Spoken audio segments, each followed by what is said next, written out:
মই শ্ৰী হিমন্ত বিশ্ব শৰ্মা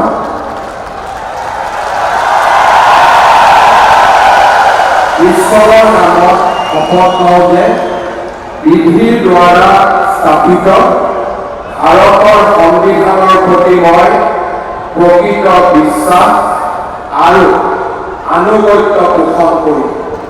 মই ভাৰতৰ সাৰ্বভৌমত্ব আৰু অখণ্ডতা অক্ষুণ্ণ ৰাখিম।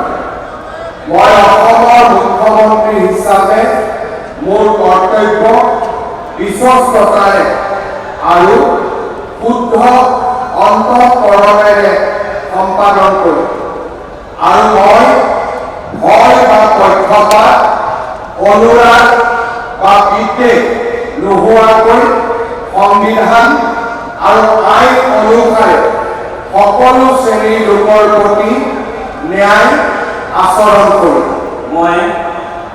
মই শ্ৰী হিমন্ত বিশ্ব শৰ্মা ঈশ্বৰৰ নামত শপত লওঁ যে মই অসমৰ মুখ্যমন্ত্ৰী হিচাপে মোৰ কৰ্তব্যৰ যথাযথ সম্পাদনৰ বাবে আৱশ্যক হোৱাৰ বাহিৰে মই এনে বিষয় যি অসমৰ মুখ্যমন্ত্ৰী হিচাপে মোৰ বিবেচনাৰ বাবে অনা হ'ব বা মোৰ জ্ঞাত হ'ব তেনে বিষয় মই কোনো ব্যক্তি বা ব্যক্তিসকলৰ ওচৰত প্ৰত্যক্ষ বা পৰোক্ষভাৱে অৱগত বা প্ৰকাশ নকৰিম।